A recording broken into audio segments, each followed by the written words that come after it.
Okay, we're about to begin. First, we'll start with greetings. Assalamu alaikum, shalom. Peace be to all, and welcome to another segment from Seed to Harvest. My name is Sister Rhonda Muhammad, and I'm your host for this segment. Um, this segment is on a continuation on urban gardening. We started from talking about how to begin a garden, and from indoor, outdoor to aquaponics. We went on to speak on compost last segment, indoor, outdoor compost. We learned so much on different ways that functions. And we also learned aquaponics, compost, and more. Now it's time to talk about another segment of it, which is getting ready for your fall gardening. Now, gardening should be all year round, but what's happening now with the COVID-19 and we're watching the food shortage and things occurring around that, our nature is to get in the soil, but we forgot it. We forgot. We had 40 years to forget about that. Now it's time to come back to that, our grassroots of what we do to take care of ourselves. And these segments will teach and help give you information and resources to help you along. This idea came out from my own failures and struggles through being quarantined, wanting to know how to do for myself to grow my own food. If one day we can't go out into the public and open, we're a shelter in place for extended period of time, there's no food on the shelf, we don't want to starve to death, we want to know how to feed ourselves. And this is the purpose of these segments, to help us, to give us resources to get us started on our way and get our confidence up so we can do this. Okay, I have the honor and privilege to welcome our guest, Brother Barry Crumley, and our returning guest, Brother Gerald Muhammad. Let me tell you a little about both. Brother Barry. Brother Barry is a longtime friend of the family, my family, and his bio was so rich. I will pull some segments out of it, but you can see more of his bio on his website, and I'll tell you about it in a second. Brother Barry is born in Harlem, New York. He is the founder of Intact, which is individuals networking through active community teamwork. It's a community developed corporation in New York City in partnership with Food Family Farm Incorporation, working to establish a comprehensive, multifaceted, sustainable food system. And I'm going to ask him to explain more on that shortly. He is trained as a community community land specialist throughout the United States and Mexico. He is a New York Masters composter, educator, and affiliated with the Family Farm Company, established by bringing farm fresh, non-GMO seeds, plants, and food in the New York State certified farmers market. He's affiliated with the Black Farmers and Agriculture Association, and he's also experienced in disaster preparedness and emergency management planning and response, which is where we all, my husband, myself and him and Brother Rudolph worked together with many years ago, and he still is in that area. And as a profession, 12 years span working for the New York Office of the Chief Medical Examiner and Pathology Department, and he performs autopsies. He is well versed in many areas, and I say welcome Brother Barry to our segment, and he will talk to us today about the greenhouses. Welcome, Brother Barry, and let me introduce, before we go into your speaking, I'm just introducing you, and I'm gonna give you a chance to speak in a second. Can you hear me? Yes, ma'am. Oh, good. So let me introduce Brother Gerald now. Brother Gerald Muhammad is a returning guest, and I'm blessed to have him here, returning with us with his humble wealth of information on his profession. He's in the Ministry of Agriculture and owner of Silk Rose Cottage Food Industry, specializing in freeze-dried navy bean soup. He is currently employed as electronics instructor, at Hines Community College, an HBCU, and lives in Vicksburg, Mississippi. Welcome, Brother Gerald, again to another segment From Seed to Harvest. Now, I always begin with a posing question before I go into the interviews, which I think is important because it gives you an idea of the whys, and why we perform the way we do, and how the solutions. And the first time we talk about the whys and we talk about solutions. But this particular posing question, opening question before we go into our interview, is to both the panelists, if they would address this question. Why is it so important, especially now with the COVID-19 and the state of our economy, that we begin to grow our own food? In other words, why is it more important today than 10 or 20 years ago? Any of the panelists can address that question. I'll briefly say that every option needs to have a logical application based on our experiences. With that, I'll add, do what you can with what you got, where you are at. And that's my answer to that question.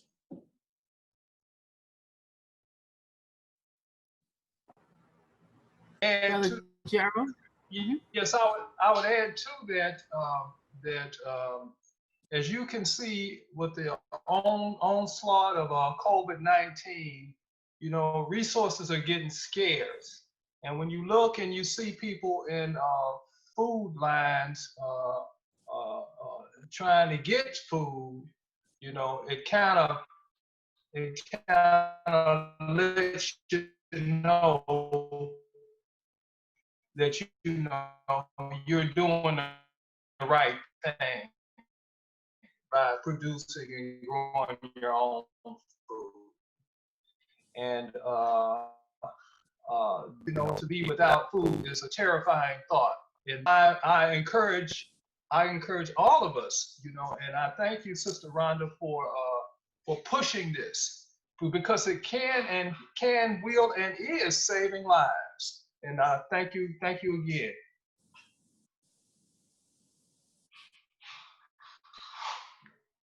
Thank you for those responses. I'm going to add to that, with the COVID-19, as it affecting more so the Black community, any other community, as we go in the stores and looking for food. If you check it out, most of the aisles are pushed to the front because there's nothing in the back. That tells you things are missing. Things are missing. You go looking for something and it's not there. On August 13, of this year, land devastated, and they're a very strong producer of corn and soybean. And quite frankly, it was said that they don't know when or how long they will recover. And it has the COVID-19 is affecting people, they're becoming ill, working on these areas and these farms and so forth is becoming an issue. So we are definitely, if you, whether you're Christian, Muslim, non-denomination,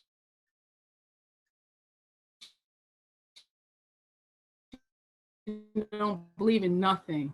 But one thing you can agree, things are very much looking different and not the same. And you definitely could go to society, be headed toward to learn about your doors because of some order or law that says you have to stay inside. How are we going to feed ourselves? And remember, in our DNA is knowing how to do for self. We just forgot. Now it's time to wake up. And this is the waking up period of time with this type of program.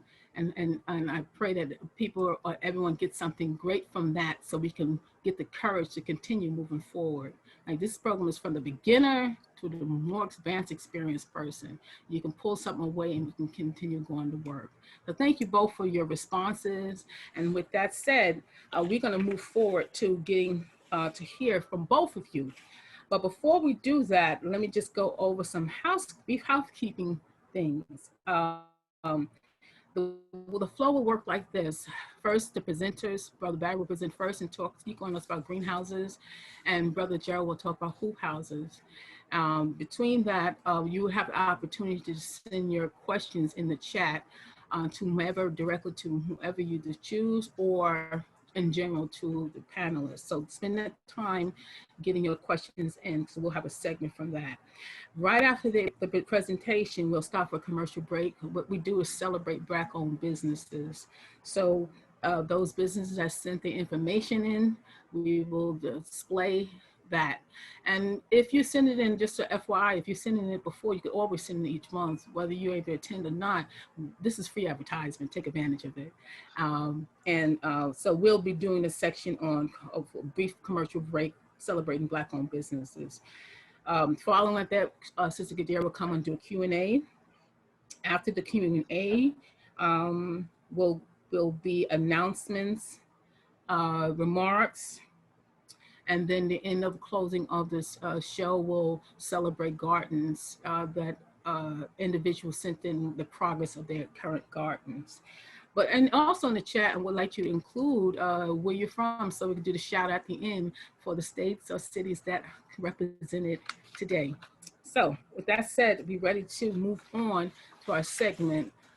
Speaking to Brother Barry first, who is going to talk. First of all, Brother Barry, talk to us and tell us about a little bit about NTAP in regards to what we're speaking about today, which is gardening and farming and so forth. Give us a little information, what's the difference between the greenhouse and hoop house, and other information and resources you want to share with us now. The floor is yours. Okay. Hoop houses, greenhouses, cold frames, low tunnels, high tunnels. Help me out here, Brother Joe. Grow rooms, polytunnels.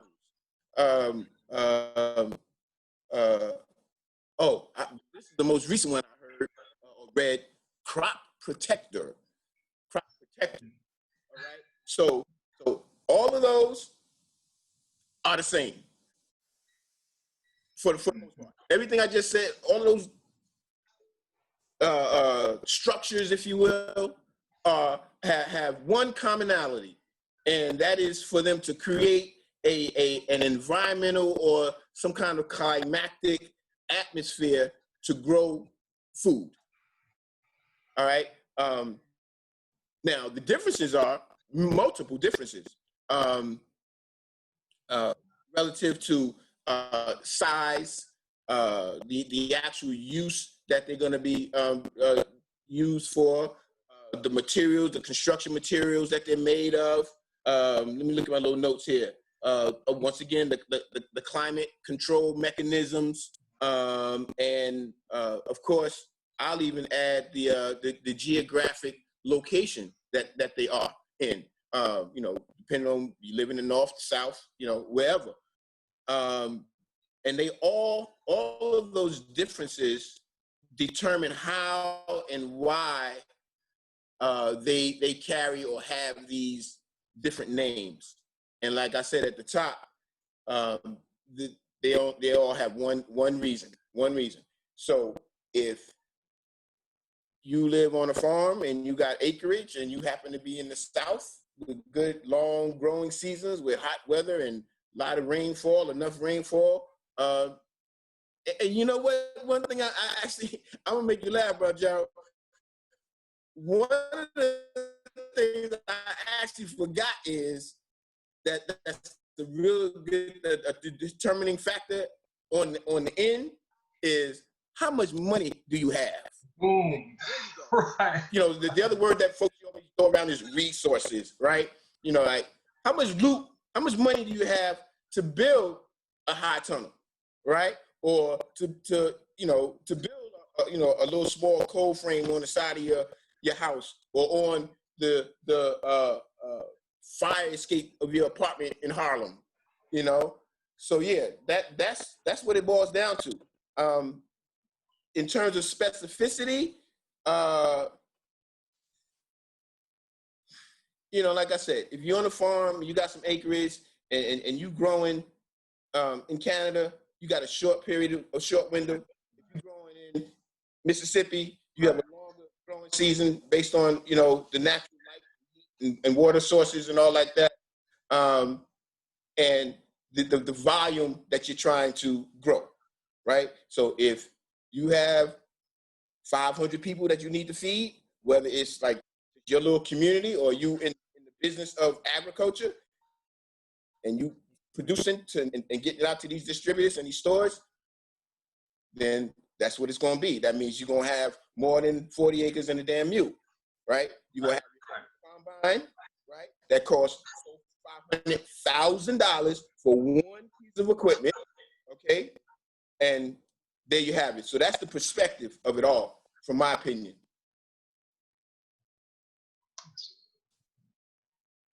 Okay, brother Barry, tell now, thank you for that. That gave us a clear picture of what's the difference, definitely.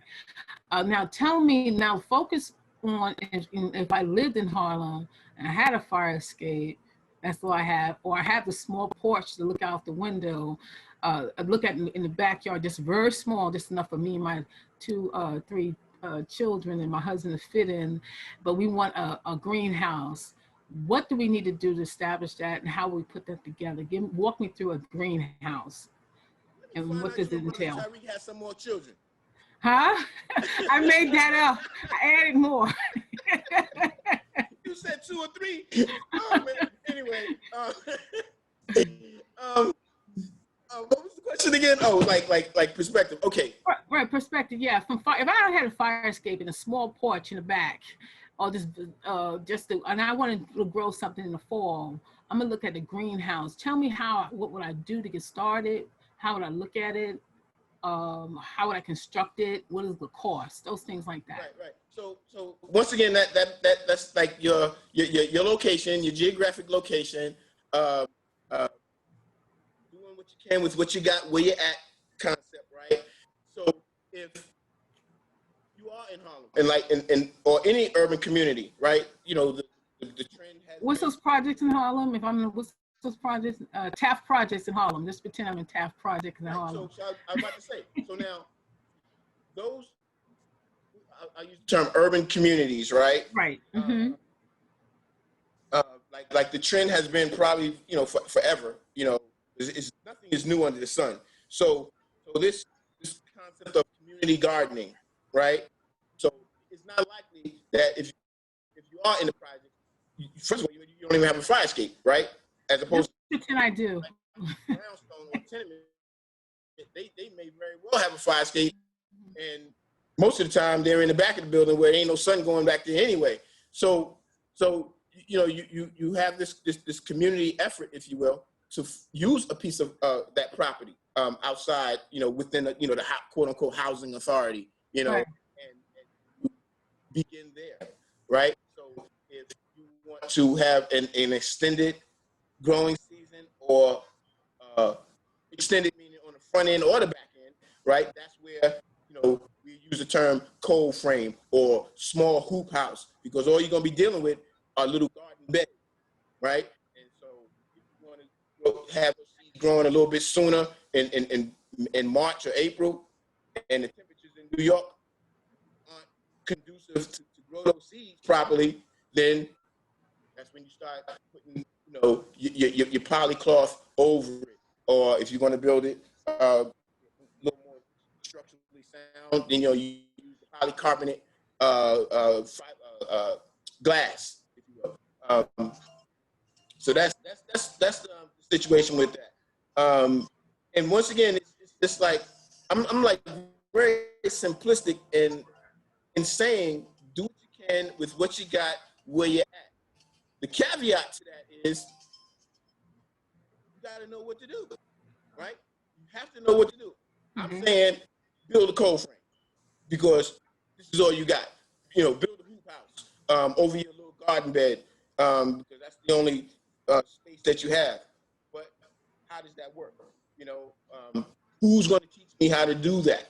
And so that's where we are in terms of being able to show people, teach them what we know, give them the information, if you will, and hope that they can receive it to the point where they start making some things happen on their own and making things come to fruition, like in a literal sense, you know, sowing and reaping, and just having that knowledge of how to, right? How to. And I just want to touch on this real quick. There's like this little thing I tell folks, because it's all about perspective. So learning, right? So like this whole knowledge, wisdom, and understanding situation, right? So my thing is, I try to give folks the knowledge, or should I say, people should have the knowledge to know and how to grow tomatoes and squash, right? Whatever that entails in your environment, with what you have, and all that, right? The knowledge is knowing and learning how to grow tomatoes and squash.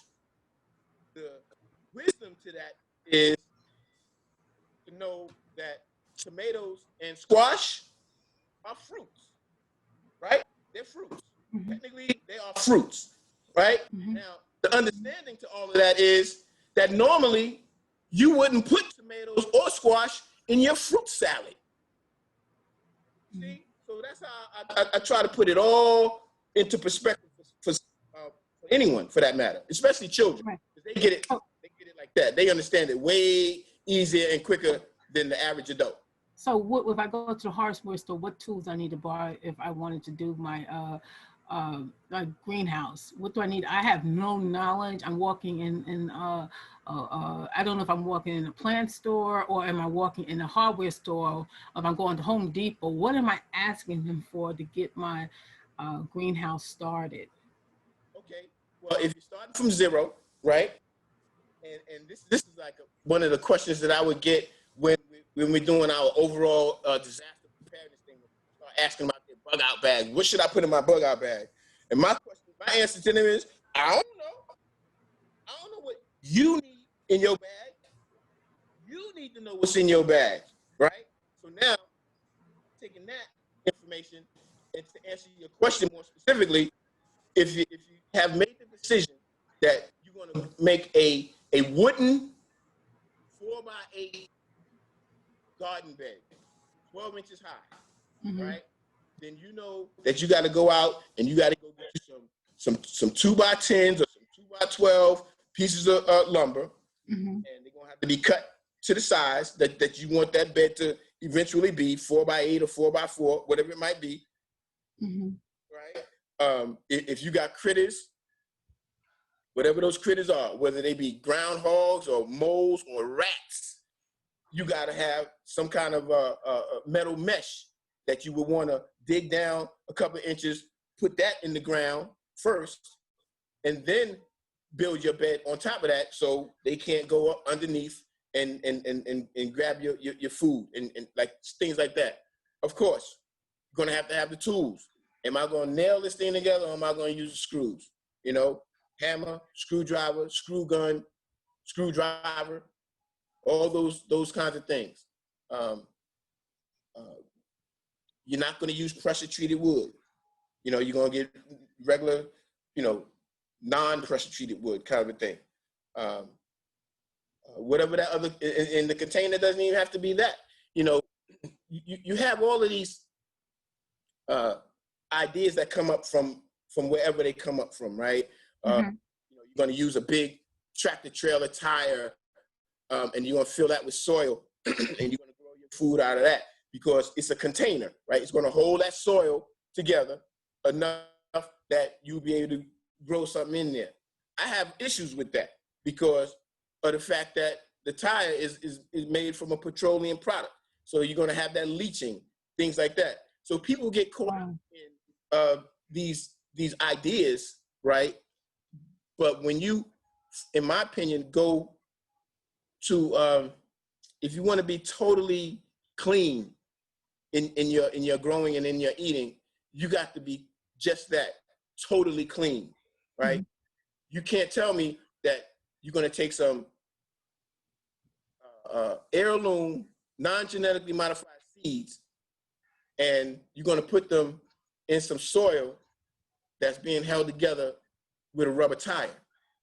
Because at some point, you know, you're cross-contaminating, if you will, for lack of a better term.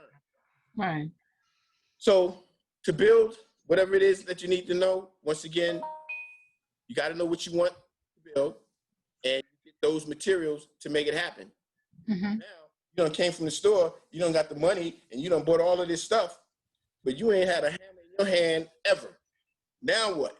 You see what I'm saying? So once again, it's this whole learning process, and it takes our family to make that happen, right? I can sit here and tell you all day how to do or what I think it should be done or how you can do it, but you know, it's just like these YouTubers, right? Everybody says go to YouTube and get that and get this information. All that's great, but until you go out there and plant that seed and watch it grow, and then you actually pull it off the vine, and next thing you know, it's on your plate, and next thing you know, it's in your gut. That's where the magic happens. Right. That's where the magic happens. Thank you. Or you can do that one time, one little tomato plant, and that tomato plant might not grow but 1 or 2 tomatoes. But once you see that and you know that you did that, game is on, man. It ain't no stopping you at that point. Okay, thank you. Just want to ask you, what do you cover it? Now we get the wood, what do you cover it with? I seem to look like plastic. I've seen that. Is it something? That's where the language comes from, you know, relative to hoop house, right? So depending on, you know, what's available to you and what you can afford to buy, you know, a hoop is just that, right? You can take some what they call, you know, the PVC pipe, you know, this plastic pipe, right? You stick it in one end of the ground on one side of the bed that you created, and you just arch it over, stick it into the other side of the ground, and secure it, and you do those along the whole length of the garden bed in this case, right? And you cover it, right? They got all kinds of brands, you know, Agribond, but the bottom line is, yes, you use some plastic to cover it with, right? And you can use something as simple as a new or a couple of new shower curtains. See what I'm saying? Right? They're heavy, right? They have like at least a 2 or 3 mil, you know, that's the measurement that they use. But if you're gonna go to some kind of agricultural store and you want to buy, you know, the actual product that farmers use or agricultural people use, then that's going to be the difference in the price. That's going to be the difference in you being able to use your imagination and working with what you got where you're at. Right. You know, and so that's that same thing that we just built in these last 10 seconds, right? That turns into a high tunnel, right? A high tunnel is no more than a hoop house that Brother Gerald is going to show you in a little while on his video. But the difference is you can drive your tractor inside the high tunnel. Right. Okay. Okay. So is it time of year where I should start my greenhouse? And now we're going to the fall. When should I start it? What weather I'm looking at to start my greenhouse? Like I said, once again, it's the whole purpose of all of these structures is just to create an environment for something to grow. Right? So what I had done, and if you notice, I mentioned when I was going down the list at the top of the event, the show here, is that I said a grow room, right? I had some space in my house. I created a grow room several years ago because like the year or 2 before that, I was behind the curve and I had to wind up buying seeds and plants from somebody because I had to have a garden no matter what that season, right? So I did that and I said, you know what? I'm gonna make me a grow room. So I made the grow room and that allowed me to plant my seeds in New York in like March. Right. So by the time the soil warmed up outside in my beds, which has to be like close to 70 degrees soil temperature for me to do the transplanting, I already had 6-7 inch plants that all I had to do was just take them out and put them in the ground. Right. And that was that.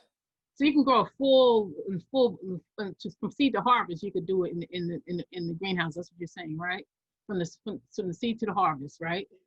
The answer is yes, and let me just give you the perspective. Uh-huh. Don't forget about that money factor, Uh-huh. right?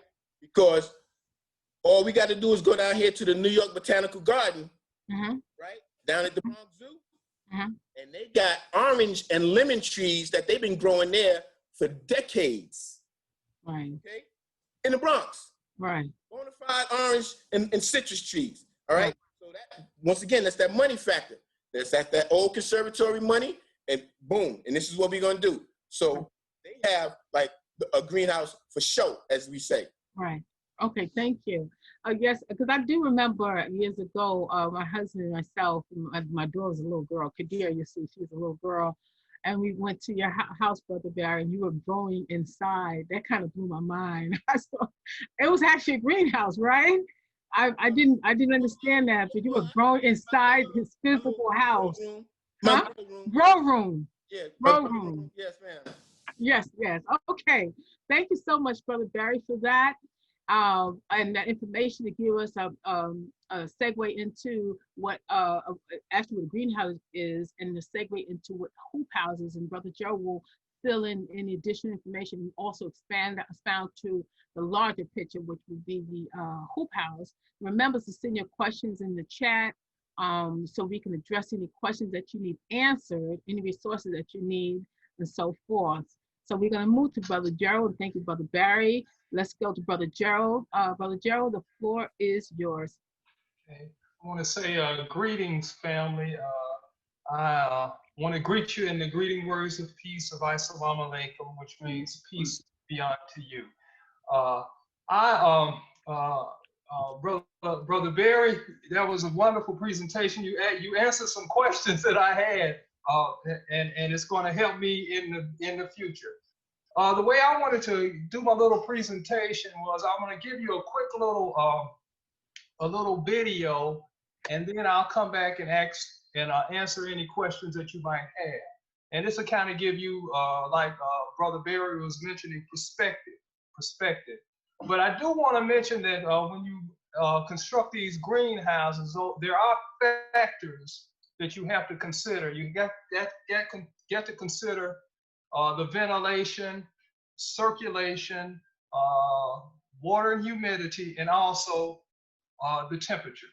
So, and you asked a question about when to plant. You know, with farmers, what we look at, and I'm a student farmer, we look at the frost dates. You get a frost, but then you get that killing frost. And so that's what you try to work with, targeting, getting around that killing frost. And the hoop houses, you know, here we are in Mississippi. You know, you can grow practically year-round in Mississippi, but for certain particular crops, you can use the hoop houses to get an extension of the season. You know, maybe get you a month, maybe 2 months growing an extension. So with the tomato plants and the bell pepper plants, where the cool weather comes and they start to shut down, and closing them in that hoop house will allow them to get that extension of time. And the differences with those hoop houses and greenhouses is money. When you get a greenhouse, usually it's a firmer, more expensive structure, and it's like a commercial thing where you're bringing someone in to either construct or build, and it has automation to control those different factors: the ventilation, circulation, temperature, humidity. Okay, I'm going to show this, and this will probably clear up. It'll give you a visual. If I can pull it up, I'm going to go screen share. Okay, here and here. Okay, and here we go. And I'm doing a project for Dr. Ridgely Muhammad, and he asked to just show a demonstration of some hoop houses, some miniature hoop houses. Okay, what we got here, We've got some cauliflower and some broccoli, and the frost is starting to hit our plants, and we want to protect those. So what we can do, we can come on over here, and I'll show you what we got here. This is a miniature hoop house, and this is the equipment that you would need to do that. I use my ridge boards here. These are 8-foot ridge boards, about 2 inches. And what we'll do is we'll use those. We use landscape timbers and PVC. And these come in 10-foot stalks. So what we'll do is we'll come in first step, we'll use a paddle bit, we'll dig in, pop a hole for our PVC.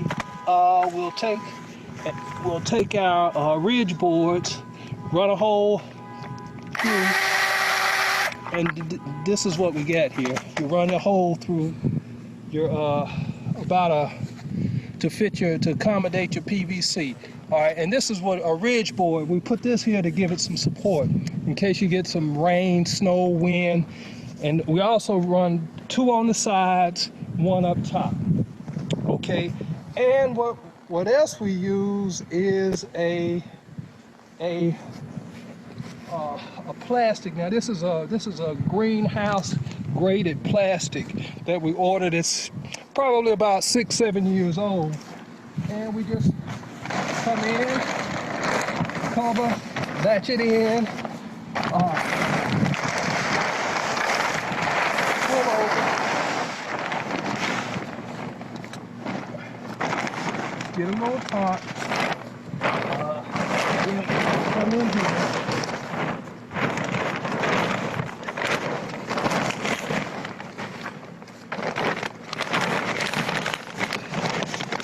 Okay. And then to put the icing on the cake, boom. Now, another alternative method to drilling your holes in your landscape timbers is you can take a bigger size piece of PVC stalk, and you can take it and you can stake it in the ground. Okay, we can cut that off. Okay. All right, and we'll take our PVC pipe, run it from here, loop it over into your other PVC. Okay, and you can get you some screws, and you can come in and you can secure them in together, and in effect that will lock that in. So that'll give you some added support. If you got any more questions on this, now these are another comment. You got to keep them ventilated because they will get hot underneath. So you got to periodically monitor so that it don't get too hot on your crops. You got to come in, you got to water, but you can stretch these things, and I have done it like that. Stretch them 50 feet long, and you can make them a little shorter if you need. We got to get them this size to accommodate the crop, being broccoli. And so, like I say, if you got any more questions, just give us some comments and questions, and we'll get back with you. Thank you, and shout out to the Ministry of Agriculture. Assalamu alaikum. Okay, so now everybody should know how to build a hoop house, right? Wow. Okay. All right. I didn't get started yet, and I feel like I can get started. It's just that simple. It's just that simple. Now, also, now that's a small scale one here. Let me see if I can pull up and give you another ideal of what we're dealing with here. You can make them a little bigger than that, and just looking at that at what you saw there, it's not that expensive you know, let's see. It's not that expensive. How did I do that? I hit the wrong button here. Ha! Okay. All right. Okay. All right. Now, like I said, in Mississippi, it stays pretty warm basically year round. That hoop has dual purposes, right? It has dual functions. Right now, I'm using it to run my some green beans on. Okay. And this is a bird's eye view. And speaking of bird's eye view, do you see that fella right there? Do you see that? That's a hawk, and he has his eyes over here on my pigeons. And so No, that's. we don't see it. We need to Oh, okay. You're not seeing what? share. You're not seeing it. No. Okay. Share All it. right. Let me. I think what I didn't do is let me minimize you. Oh, I need to go back to my, pardon me, screen share. We'll go into here, okay, and then we'll share, okay. And are we there now? Yes. Okay, okay, okay. All right. So the okay, like I was saying earlier, you know, that hoop house has dual purposes. You know, you can use it. I'm using it right now because it's summertime. It's warm, and I don't necessarily need that plastic. So I can come and I can take my plastic off and just store it away and use it when it's needed. And right now I'm just using the structure as a trellis for my green beans. Okay. Now here, now do you see my friend here? Do you see him? Do you see the hawk right here sitting on top of the hoop house? Can you see him? And Yes. okay, okay, all right. Now he has his eyes over here on the left here, about mid-screen, and he's looking at my pigeons over here. So Wow. yeah. So what's up with that? He's going to eat them. Right. And you know, one of them actually get inside my pigeon, inside my fly pen, and it was get one of my birds. Okay, but this is bagging up. This is just showing what we did earlier there. And one of the things about growing in a greenhouse, a hoop house with the raised bed garden, you don't have to necessarily grow items on one row. You can kind of compact things together, and maximize your territory. Right. So instead of having just that one long row, you can kind of just kind of bunch things together. Okay, and this is just an example. I think those are beets and some other items there. Eggplant. Okay. Now this right here was an experiment that we were doing with the staple goods in the Ministry of Agriculture. You know, we purchase sugar that comes out of Florida, and the thought was, hey, what about us growing our own sugar? So it starts with the sugar cane. So that project has been put on hold right now. But it's a good idea. It's a good idea, and there's a lot of room to work out in with those using your creative mind to do some things.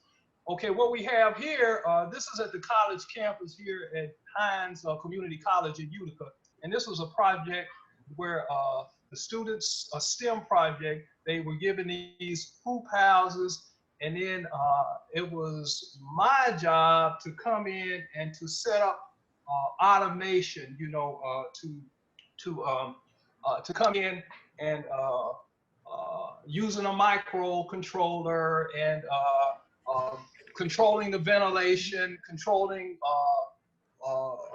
we had misters in there, fans for circulation, and so to control that environment. Is it a temperature that you have to maintain? Yes, ma'am. And you know, that's a good question because theoretically, you can create a microclimate to grow just about whatever you want it to grow.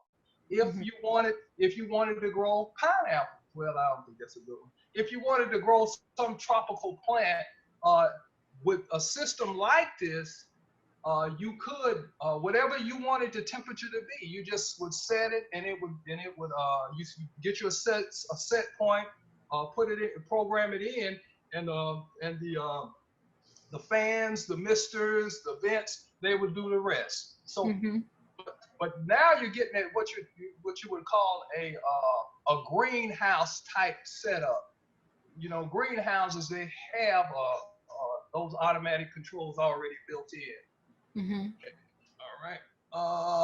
And this is a brother here that works at Alcorn State University in HBC here in Mississippi, and this shows the scale, the size of what you can do, how big those things can actually get.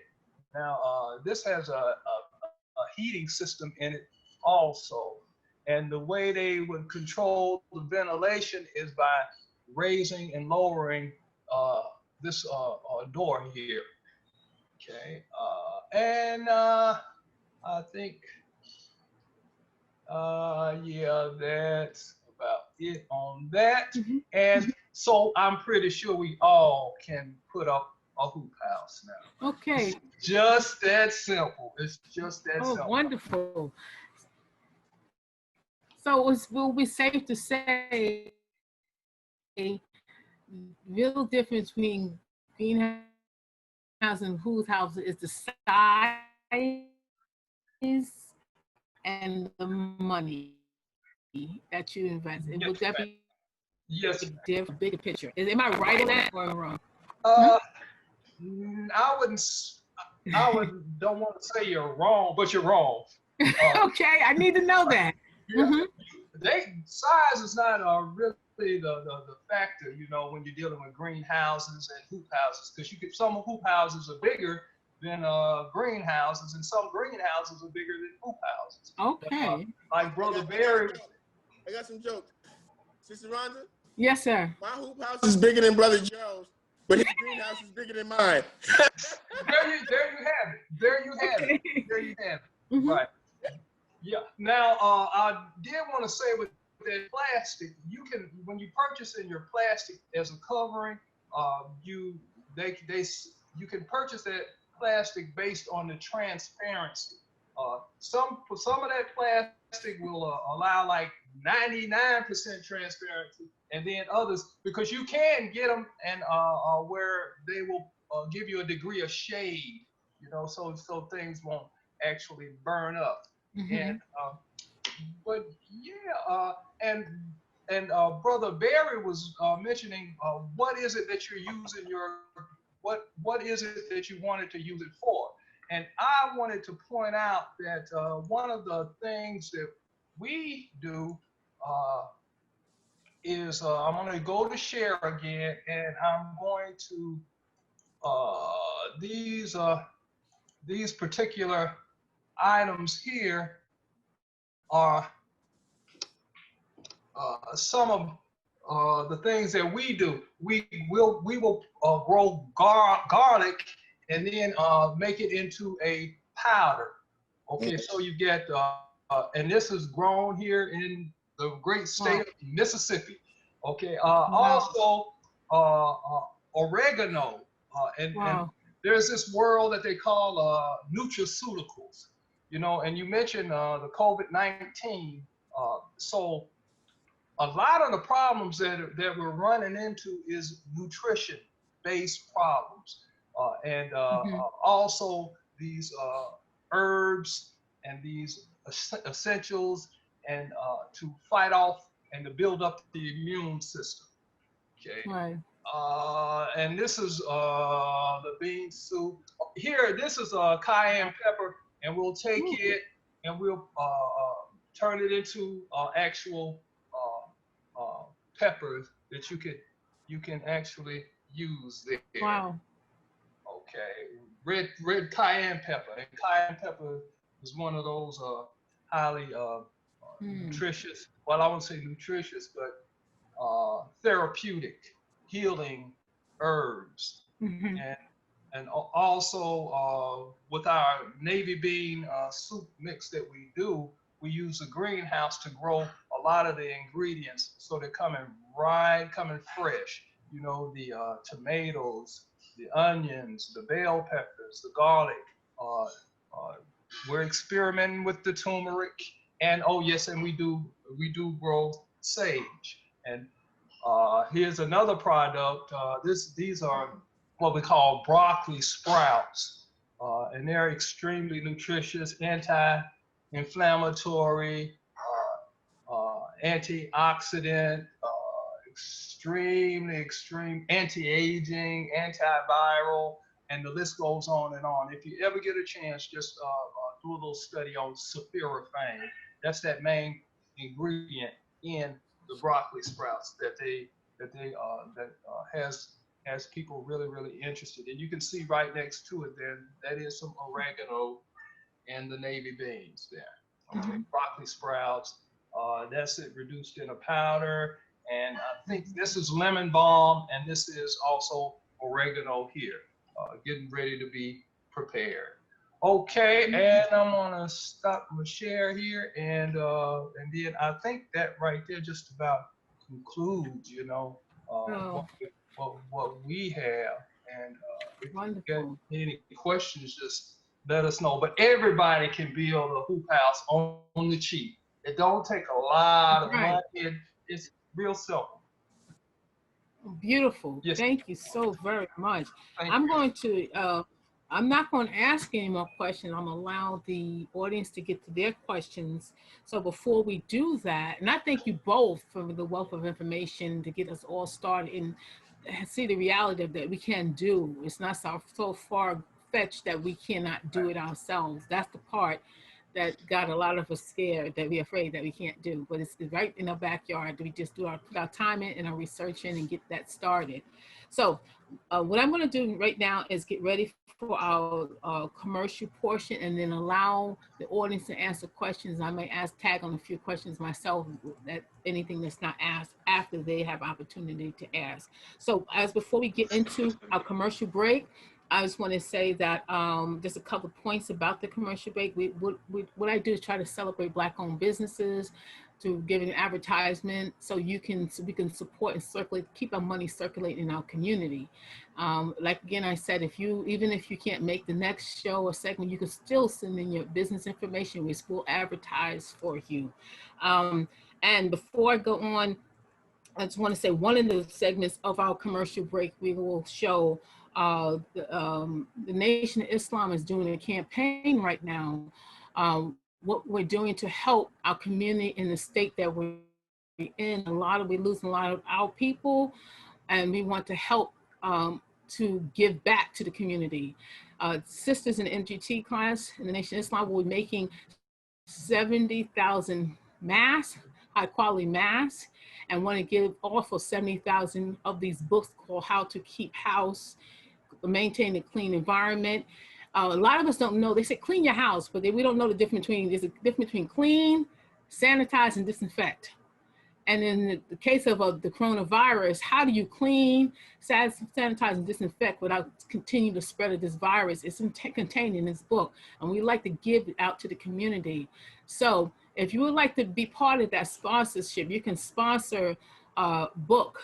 It's called sponsorabook.com. You could donate to sponsor 2 books to the community, and it's used to go to individuals that can afford to get the tools that they need to keep themselves safe. And we want to do a massive campaign to get these books out to the community, as well as masks, face masks and books.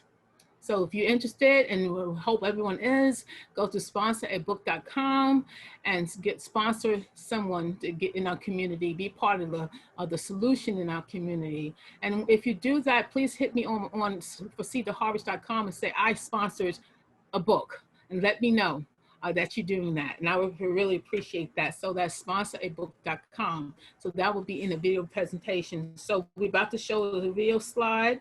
And then after that, Kadira will come up to do the Q&A section. So continue sending your questions in at this time. So let's move forward on this.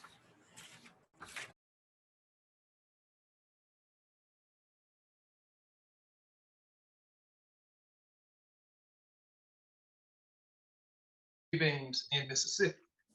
They're mostly grown up in Michigan. But the theory is that if we can grow these navy beans, get them up, get those seeds, replant them, they will be more conducive to the environment. Get those seeds, grow a crop, get those seeds, grow another crop and get those seeds. And over time, you are climatizing, you are conditioning those seeds to survive in this particular environment. So if you plant a tomato plant and you harvest the seeds from that tomato plant and plant them next season, that plant that you plant the next season has a better chance of survival because it has been conditioned to the environment. So save your seeds, save your seeds. And about a lot of times I'll get my seeds local.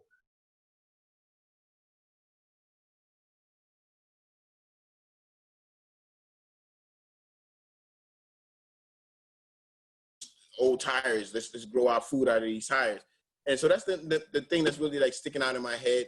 And like I said earlier, you really don't want to use, or you shouldn't use like pressure treated wood or wood that's, the other thing, what they use old railroad ties. You know, I've seen that before.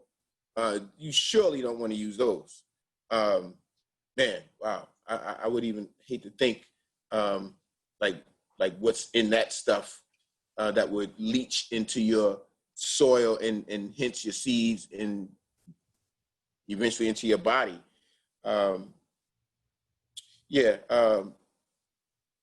Anything that's toxic. But other than that, just stay natural. Like you saw in Brother Joe's videos. You just get you some wood and put it together. Nail it together and just create a container that will hold and support whatever it is that you're growing. All right. Go ahead. And with that, I have this thing that I say, and it's kind of like relative, just like a little addition to that, because folks always, they buying seeds from different places, but you really have to be mindful of the type of seeds and the soil that you're using. You just got to stay away from all of the bad stuff, the Roundup Ready stuff, the Miracle-Gro stuff. And so with that, I'll say this, that if you are what you eat, but you truly don't know what you're eating, whether it's because of ignorance or arrogance, then who are you really? Wow. Wow. Well, that actually goes into another question. So I'll direct this one to you as well. And you were answering some of the questions in the chat for some people who might not have seen your answer to this. And Brother Gerald, you can answer this question as well after Brother Barry.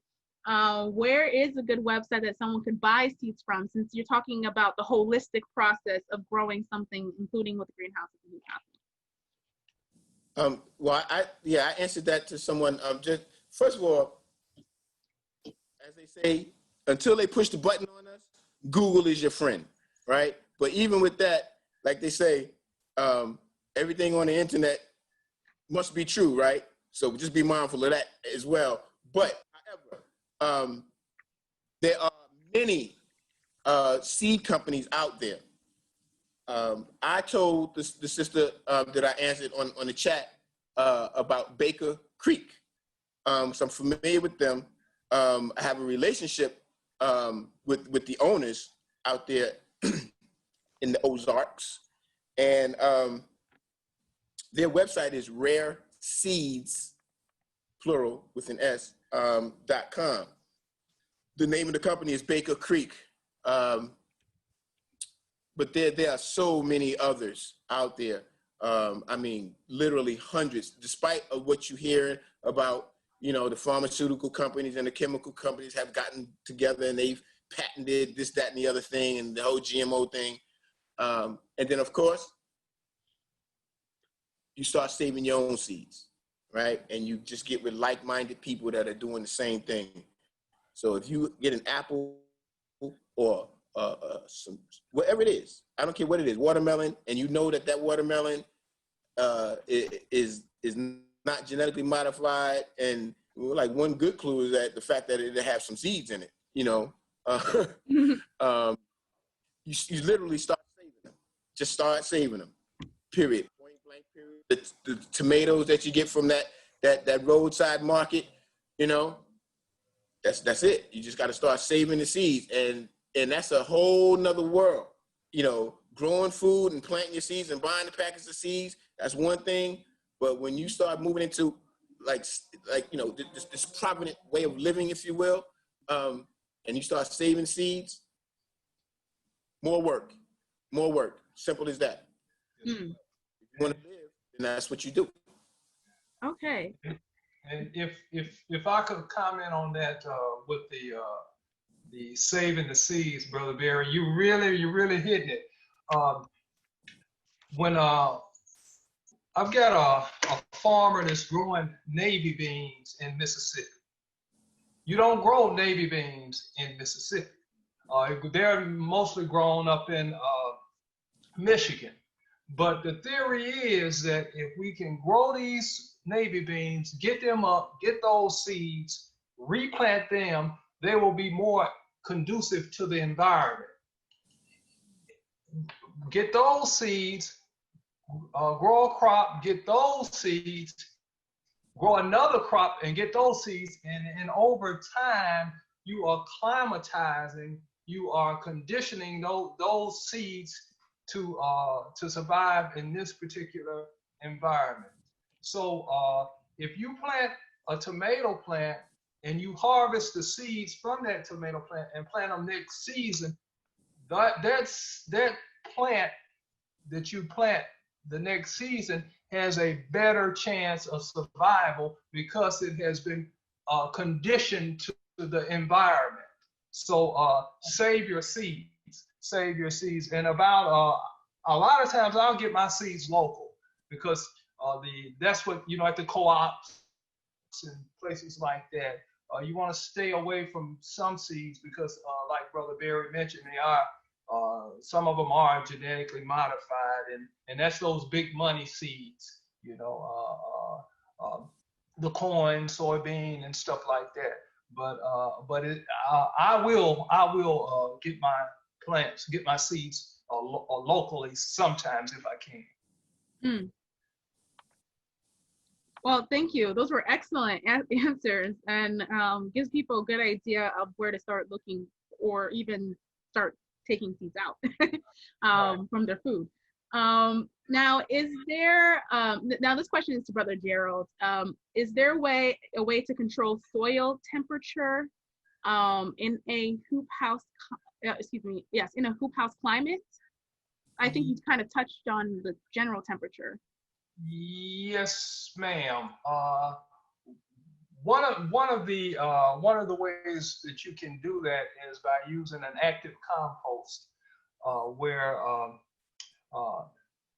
and I've experimented with this and it works fairly well. Where you take a compost pile and you active compost pile, and it heats up in temperature if you lay it right.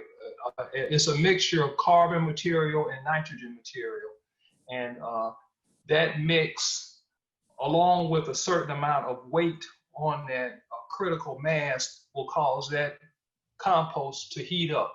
And I'm talking about 160 degrees in some circumstances. And so you can take that and apply that to your soil and mix that in and take that in with your soil, and it'll help control the temperature. Also, you can use solar masses like black 50-gallon containers, fill them with water, and during the day when the sun is shining through, it will heat that tank up, and then when it cools down at night, that heat will dissipate into the environment. That's another way. Dr. Ridgely with the Ministry of Agriculture, he had me to take an experiment we were running where I used PVC pipe and actually put it, I would say, I'll put it probably 6 inches below the soil, and I was running a hot water tank through that PVC to heat the soil. And that worked. It's kind of expensive, but that although you just got to get creative. Yes, ma'am. Okay. So another question, also along the line of temperature regulation. I'm going to condense 2 questions. One person had asked about indoor greenhouses. They want to remove their herbs. I'm assuming from the windowsill. They said, and they're considering doing some kind of indoor heating lamp or LED hydroponic garden system. They're trying to think of the different systems they want to use. So the question for that person is, which would you consider to be the most effective in a house with limited lighting, especially when you're transferring something from a windowsill from the summer into a fall winter setting? And then another person asked a similar question about what are your feelings about indoor greenhouses, like inside an apartment, specifically for tabletop herbs. So either of you can answer those questions, or both. On you, Brother Gerald. No, that's you, Brother Barry. No, I'm here in Mississippi. We don't. Weather stays pretty warm, or even using the windowsill Right. is a good method. Now New York, I know it's a little different there, so you might. But you can use the heat lamps. You can use and also and for the lighting, you need to be particular about the type of light that you get to mimic the sunlight. It has to have a certain Spectrum. what is it, lumens, or certain Spectrum. wavelength, Yeah. right? Amount of blue, red, green. So you can get some grow lights and also some heat lights also, and then you can use a electric heater also. I really like to simplify things in the very beginning for folks, right? And the women and sisters understand this better than the brothers do, at least right out the gate. And I always tell folks, especially when they come back with how they don't have a green thumb and they can't grow this and can't grow that, right? And what should they do, with their plants, etc., right? So this is the example I give them. I say, you treat your seeds and your plants the same way that you treated that child when you gave birth to that child. Wow. What do you mean by that, Brother Barry? Okay. If it gets too much heat, if it gets too much water, Right. if you don't get enough water, if the same way, right? It's going to die if you don't take care of it the proper way, right? You leave the kid, you hear about it all the time in the car. Leave the kid in the car. Oh, I'm just going to go to the store right in here real quick. Meanwhile, temperature's going up inside the car in the summertime. Come back, baby dead, right? Growing food, farming, it's not a part-time thing, right? Particularly farming, because see, and I got this from Dr. Ridgely. You know, there's the art and science Right. of farming. Right. The art and science, you know, and then you have gardening, right? So they're the same thing you're growing, but on different levels per se, right? So take what you have where you are, and if you have that if you want to put the so-called greenhouse in your apartment, then you start with, do you have enough closet space, right? Start with a closet so you don't have to try to build anything. I just recently purchased this thing I saw on the internet, you know, just to see what it was like, and it was high quality. It was quality enough for it to work, and it's literally a grow room. It's about 4 feet by 4 feet.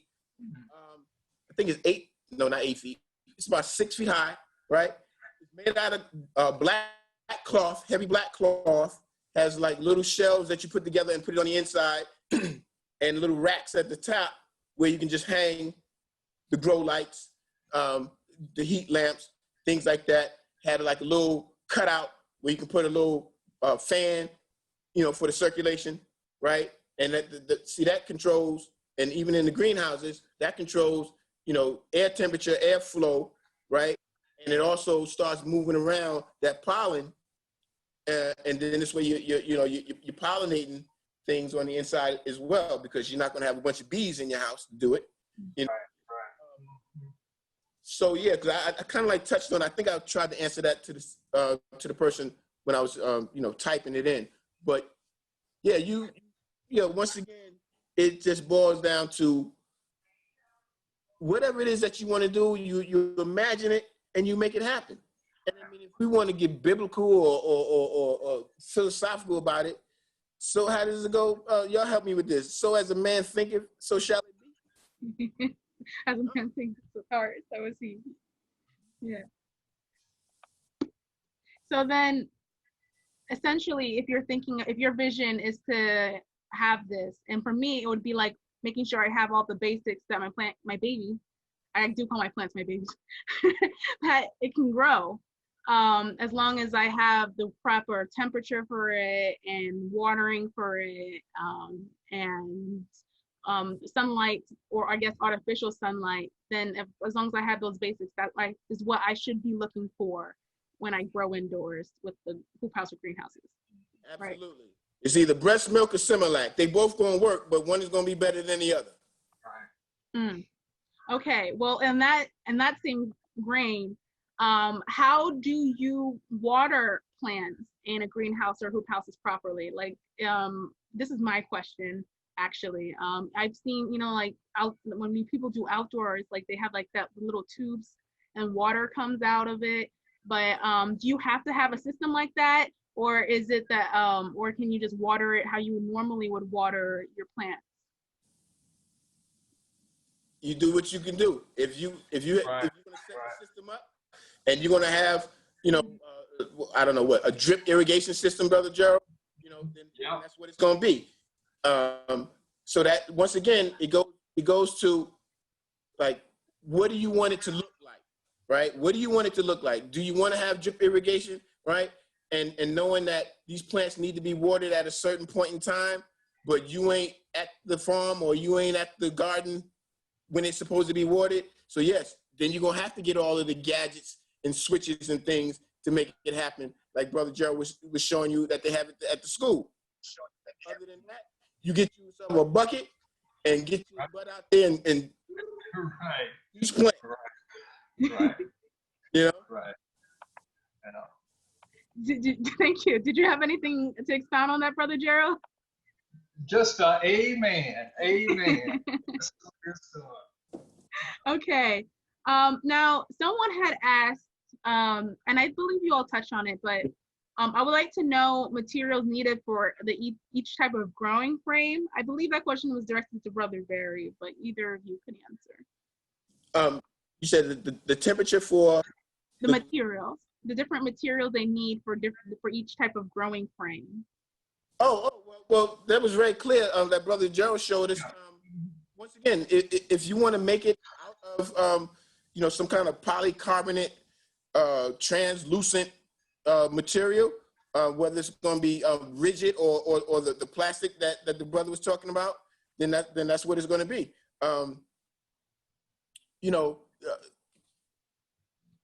It's the technology. Whatever the level of technology is that you're going to use, then that's what it's going to be. Because you have all of these places where they grow food hydroponically, right? And they'll be in a high-rise building with no windows, right? But they got all of the gadgets and switches and bells and whistles. But once again, that's a different kind of growing. And whether they're growing genetically or not, they can very well, you can grow hydroponically. But once again, when you run out of the chemicals that you need for that plant root to get what it's supposed to have, then what you gonna do? So I'm just a traditionalist. I have no problems with science relative to the different growing methods.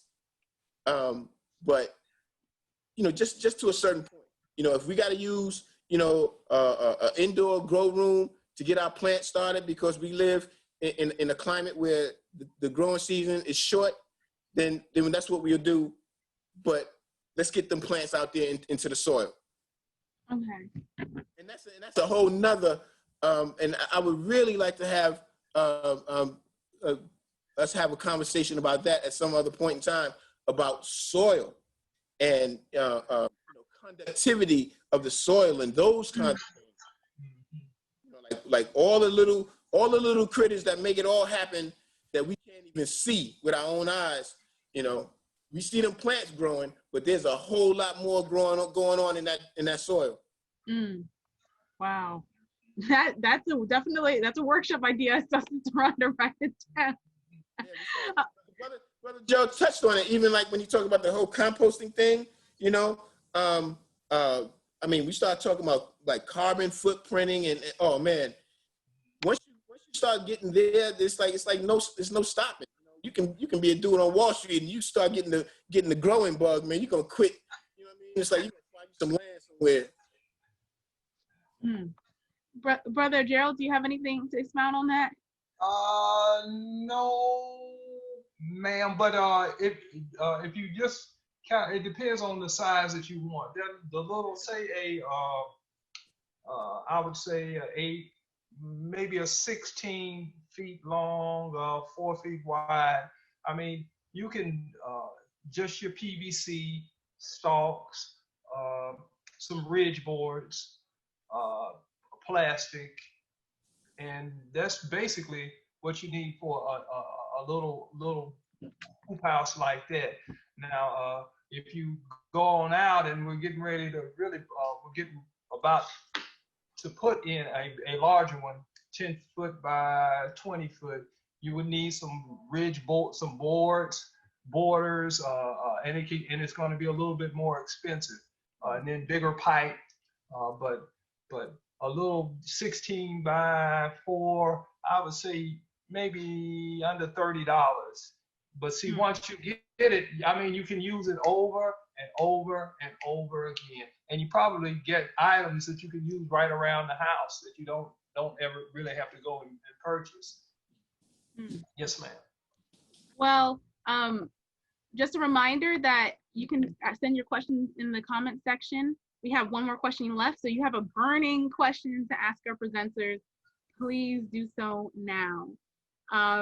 But I thought that Brother Barry had actually answered this question very well in the chat, but I will ask it again. And again, I think you all actually kind of really answered this question, but if you have anything more to expound on it. It says, the question is, when we consider the title From Seed to Harvest, what does a concept such as that look like in real time in terms of dollars, resources, and human capital? Like I said, I think I'm pretty sure you all answered the question, but I guess as a closing thought type of question, is there anything else you would like to expound on that? Sister, can you So I answered that to the sister. Can you just read my response? Sure. 'Cause it was like kind of quick, and I'm like the whole two-finger typer kind of dude. Yeah, sure. I can do that. One moment. Oh, and additionally, that same sister, she wanted to know if this was going to be recorded, because she actually texted me on my phone to ask if this session was going to be recorded. Yes, it will be. It is being recorded right now. All of our sessions are recorded, and you can find them on YouTube. Our first 2 workshops, From Seed to Harvest, if you type it in on YouTube, it will come right out. We have a channel that's live. You should also see a Facebook page coming down the pipe. But if you sign up for our mailing list or our texting list, which will be posted at the end of this presentation of the workshop, you will be notified right when it is live on YouTube. Okay. But to answer the question for Brother Barry, his answer is the reap to sow timeline depends on what you're growing. The cost equals seeds, building materials, and tools. Additionally, your helpers will be those who are like-minded and understand the importance of growing your own food. And I think the like-minded people, I'm saying this, are right here, right now. And that's you being on here, and of course, sharing this with others. So with that being said, there weren't any more questions. So I will direct this back to Sister Rhonda. And thank you, guest, Brother Barry and Brother Gerald. This is a fantastic job. That the information is invaluable, because this information we can use tomorrow, tonight, tomorrow, the next day, and the next day after that. Just one question to Brother Barry. Just tell us, before I go into announcements and closure, give us a little bit on what Intact is. Just give us a little bit information. Just tease us a little bit so you can come back again. Oh man! First of all, for all intents and purposes, it's a one-man band. I started this thing with this particular company, 1998, something like that, and it was mainly because and I could very well like read the mission statement and all like that, but I just want to keep it right. What's one of the words? Organic. Yeah, that's it. I want to keep it organic. How about that? Yo, these terms, man, between that and resources, I'm like tired of hearing them words right now. Mm-hmm. We need to just do for self, period. Right. But anyway, Intact, that's the acronym is Individuals Networking Through Active Community Teamwork, right? And set it up as a community development corporation, because at that time that was the buzzword. There was money in the pipeline coming down from the feds, to do that kind of stuff. Between that and the daggone preachers getting the money, what do you call it? The faith-based initiatives. Let me don't get me on a rant. Let me stop. Anyway, but I just identified the I guess I call it the fundamentals. Like human rights, and under the Human Rights Initiative, mainly just focus on agricultural issues, right? Like land issues, whatever that might be. Growing food, land acquisition, and all like that, right? And then the community stuff, right? You have to get people engaged in doing this, right? So whatever it might be. So in this case, we're using these platforms now, these social media platforms, right? To get the interest put out there, just to literally to throw the seed out there and see what happens. Right. So once you have these different activities, whatever they might be, and you can create and get these audience, the ears of people, then you can tell them something, and then those who are interested, they'll follow up with it, like that. And so that's what I was doing. Like, for instance, I have aligned myself with several people that are in the fitness industry, right? And so, like one of the shticks that I used at this so-called what was they calling it? You know, the church gave this thing called, it was like a food festival kind of a thing. Oh no, it was like a health and wellness thing, right? But, and I was part of the planning committee, right? And so part of the thing was like, okay, we're gonna have the brothers that's gonna be selling the fish and chips and all this other stuff. And I'm like, but that ain't got nothing to do with health and wellness, right? It's like, that's like the contrary. He said, oh, but brother, that's what we used to draw the people in, kind of a thing. And I'm like, okay. So what I did was I hooked up with these brothers that do calisthenics, right? They just do calisthenics. And I set it up in terms of the production, like, y'all just gonna be performing. Y'all just gonna get on the bar in the middle of this park. Everybody else is doing their thing, going around to the diabetes truck and the high blood pressure trucks and all these, you know, like that. And they're gonna see. And that was our draw, right? So when, especially the girls, the ladies, when they see the brothers, you know what I'm saying, doing their thing, you know, brother doing 100 push-ups and it ain't nothing, you know, doing 18, 20, 25, 30 pull-ups, chin over the bar, you know, and it's also an inspiration for the brothers, right? So now the brothers is like, damn, man, like, yo, like, I need to get right, you know? So that's what Intact is about. We're just trying to find ways of serving the people in a way that, first of all, obviously beneficial to the folks, and just let them know, like, yo, this is what the real deal is, okay? You need to get right. We need to get right as a people across the board, you know? Like, you know, Sister Rhonda, with the whole disaster preparedness thing, I've been doing that for 30 years. 30 years. And it's like, we still trying to get the message out. We on here right now trying to tell people to grow their own food. You got Brother Gerald, he's part of Nation of Islam, do for self. Like, how long has that been? 80 years? You know what I'm saying? So whatever is like keeping us on this treadmill and we're not making any progress, you know, oh well. You know, but my thing is, like, we will move forward, you know. And I just want to throw this out there real quick, only because I got the Weather Channel on, right? But we are about to get hit with a weather phenomenon that has not happened before, right? There's a possibility in the next 48, maybe to 72 hours, there will be 2 hurricanes simultaneously, one already in and out and leaving, and one coming in, but they're going to be in there at the same time in the Gulf, right? So we know what Katrina looked like, right?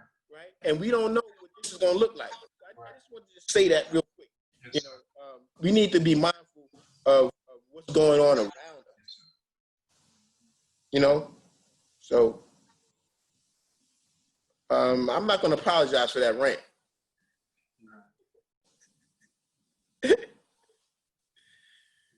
Not at all. You let me in? Okay. Yes, not at all. No apologies. But thank you so much for that, Brother Barry. I appreciate that. And his website is Intact, INTACT, C as in cat, D as in David, C as in cat.org if you want to read more information about what he's doing in the movement he's doing with that organization. And with that said, I thank you both for bringing us wealth of information on greenhouses, hoop houses, and also indoor grow rooms, an added component. We need to get busy. It's a thing about it. We see the sentiment and what's happening, but we're not going to believe it until we're actually in it. But we're not going to wait to be prepared. We're going to start now preparing ourselves. And I thank you all for being on this segment. And let me tell you about what's coming in the next few months. I have a program all the way over to December, so I'll tell you what's going on. Next month, we're going to talk about how to start your own urban community garden. We have Brother Barry will be joining us, Brother Kwame of that was here last month from the Northeast Oklahoma City Farmers Market. And we'll have Sister Kim out of Texas. She's involved with an organization that is and she's going to share what she's doing. So we can have 3 different perspectives and strengthening us, because we all could do it. It's nothing that we can't do. You know, we just have to wake up the God in ourselves and do it. And don't say you can't do, we can. So that's the next month. The October 2nd, we talk about food dehydration, freeze-dried foods, and canning. And Brother Gerald will be coming back, and Sister Portia will welcome back. She'll be back with that. And we're still working on the freeze-dried guest to segment. November, we'll be doing how to use your garden for your health, your herbs, picking your herbs from your garden and your food from your garden. That's November.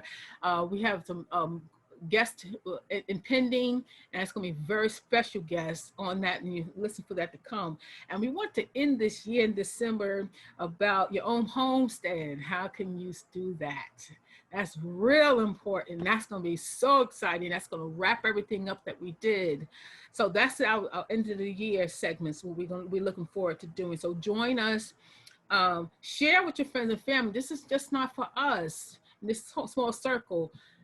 Encourage them and show them the importance of it. Review the old YouTube, the YouTube postings that we have. Go to type in for Seed to Harvest, and then which workshop, workshop 3, this workshop 3, type it in and watch it, share it with your friends and family, and let's get everyone on board for doing for stuff. Because you know what, when it shuts down, how many people you ready out to feed besides your family? You may be able to feed a few people if you generous enough to do that, but you can't feed a whole community. So if everybody's doing it at the same time, we're feeding our own selves, and we all surviving this. So make that your mission to share and get us involved and encouraged, because you know the reason why we're not involved. So now let's help us all get past that, because it took a lot of strength in me to get me involved, not making excuses. And so I'm here. You can, and as a living example, we can encourage others as well. And remember, subscribe to texting and mailing, our texting mailing list. Text the word seedling, phone number 31996. Kadira is going to put that in the chat. Be part of that so you can know what's happening and what's coming up and when it's happening. Most of this is towards the end of the month, the last Sunday of the month. So kind of gauge when that'll be, but look for the posting and join our mailing list. Email from seedtoharvest20@gmail.com. And if you have your business, you can repost your business each month if you choose. That's how you get your audience as well. And send any donations, send your donations if you want to like to donate from Seed to Harvest for, to help our program to continue and to make more reaches. You can do so, and by Cash App from Seed to Harvest. That's the Cash App, or if you like to send any donation, you can go to our website from seedtoharvest20@gmail.com. Excuse me, my email address. You can email me and tell me which, you can PayPal, Apple Pay, Zelle, and so forth. We'll send you the information if you're interested as well. And now what we're going to do in a moment is to share the gardens and celebrate the gardens that individuals had sent their gardens in. Now some are starting out. We celebrate this for the young, to the old, to the new, to the brand new, and to the well-experienced gardens. That's how we're going to close. But before I close, I want to thank our guest, Brother Barry. Thank you, thank you, thank you, Brother Gerald. Thank you, thank you, thank you for being on this show. It was a wealth of information that we can use. I'd like to thank my husband also as well for his support and me moving forward with this mission. Thanks my daughter, Sister Gadira. She's a tech person, Amira as well. She's my 14-year-old. Today's her birth anniversary, and she's working and she's helping with the tech here. Shout out to friends and family. I didn't see many shout outs in the chat, but I know New York City's on. Shout out to New York City, Oklahoma City. I saw Texas on. I don't know the other, and Mississippi, of course, is on. My brother Gerald's on. I don't know the other cities. I like to know where you're from, so we can give a shout out to where you located and where you're from. Other than that, we're about to end. Again, this is Sister Rhonda Muhammad. It has been a pleasure being with you, sharing a wealth of information with our community, and make it part of your mission to share with our community and know the importance of taking care of ourselves. I would like to end this presentation by saying peace and blessings to all. And here's our video presentation of gardens throughout our cities. Thank you and have a blessed evening.